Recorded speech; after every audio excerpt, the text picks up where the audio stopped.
होगी सह पुस्तक संचयन, जिसमें कहानियाँ होती है। और वो कहानियाँ इसलिए होती हैं ताकि आप लोग उनसे कुछ सीख सको और अपने जीवन में जो वहाँ पर गलतियाँ हैं या जो वहाँ पर सीख है उनको लेके अपना जीवन सुंदर बना सको। पढ़ाई का मतलब सिर्फ पढ़ के और एग्ज़ाम दे लिया और 98% और 100% लाना ही पर्पज़ नहीं है। पढ़ाई का मेन पर्पज़ है कि आपको एक बहुत अच्छा सम्मानित इंसान बनना है। तो ये स्टोरियाँ आपको इसीलिए पढ़ाई जाती हैं, महापुरुषों की स्टोरियाँ, या कोई अपने बचपन की कहानी सारी बता देता है। तो कोई लेखक जो होते हैं वो अपने जीवन के इंसिडेंट बताते हैं कहानी में। तो वो ये होता है कि कैसे तो समय चेंज होता है और कैसे उन्होंने जो गलतियाँ करी हैं जो हम लोग ना करें और हम उनसे सीख लें कि हमें आगे जीवन में क्या क्या कठिनाइयाँ किस प्रकार झेलनी है। तो इसी प्रकार से ये कहानी है हमारी टोपी शुक्ला। और ये जो लेखक हैं उन्होंने दो दोस्तों की कहानी बताई है। एक टोपी शुक्ला था और एक इरफान। दो दोस्त थे, एक मुसलमान था और एक पंडित का बेटा था टोपी शुक्ला, और इरफान मुंडन था। लेकिन दोनों बच्चे बहुत प्यार से रहते थे। टोपी शुक्ला पंडितों का परिवार था, तो वो बहुत ही स्ट्रिक्ट थे। उनकी दादी बहुत स्ट्रिक्ट थी, रूल रेगुलेशन मनवाने के लिए वो हमेशा कहती थी। और टोपी थोड़ा शैतान बच्चा था, पढ़ाई कम करता था, तो वो उसके मार्क्स कम आते थे। बड़ा भाई बहुत पढ़ने में अच्छा था, उसके नंबर अच्छे आते थे, तो सब लोग उसे प्यार करते थे। अब पढ़ाई का मतलब ये थोड़ी है कि प्यार पढ़ाई से बटेगा, बच्चों का प्यार तो प्यार होना चाहिए ना। तो इस चक्कर में टोपी को ये लगता था कि ये सब लोग मेरे दुश्मन हैं।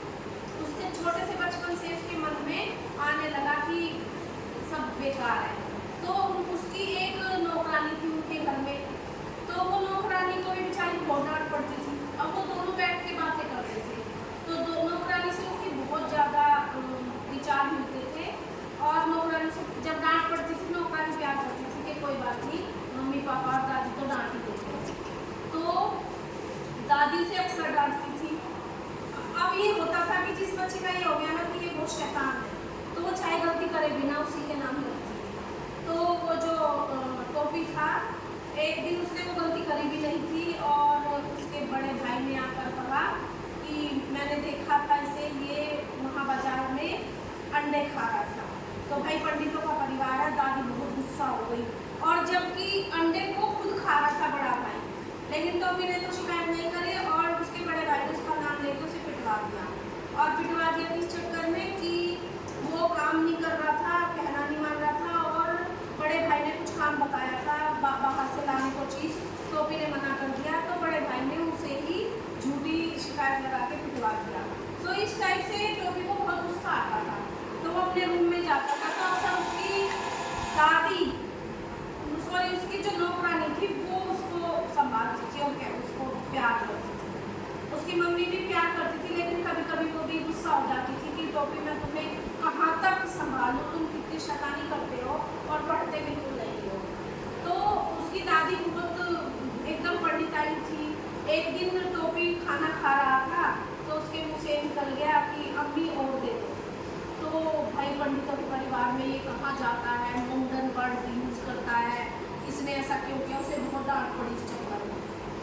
ऐसा हुआ कैसे था कि टोपी का जो दोस्त था ना इरफान का जो घर था वो बहुत बड़ा घर था, उसके पापा कलेक्टर थे, तो उन्हें एक बहुत बड़ी हवेली सरकारी नौकरी मिली हुई थी, उसमें बहुत बड़ा ग्राउंड था।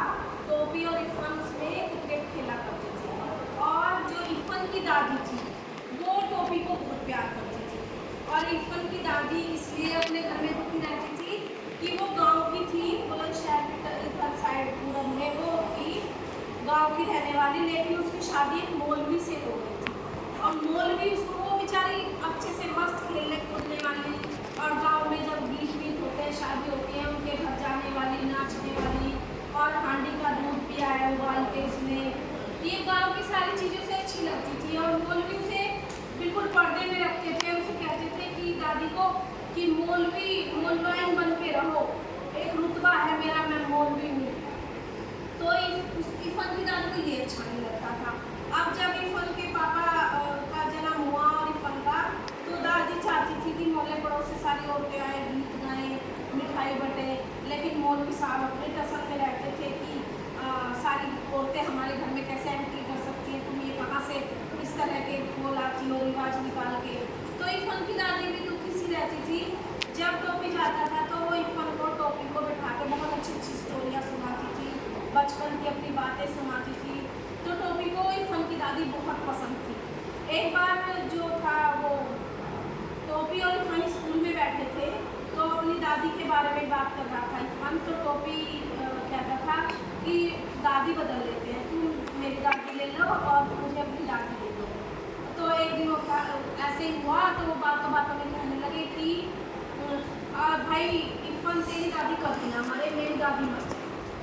तो इतने में ही वो चपरासी आता है। कभी कभी सरस्वती जीप पे बैठती है ना, जो कहे वो तुरंत हो जाता है, इसलिए सोच समझ के बोलना चाहिए, बहुत ही सोच समझ कर। वो ये बात कर ही रहे थे कि चपरासी आया, उसने कहा इरफान की दादी खत्म हो गई।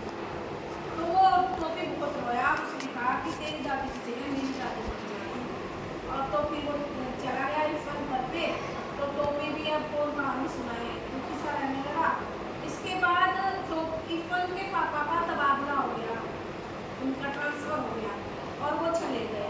तो टोपी को तो आदत थी उस घर में घुसने की, कोई रोकता ही नहीं था, बड़ी सरकारी हवेली थी।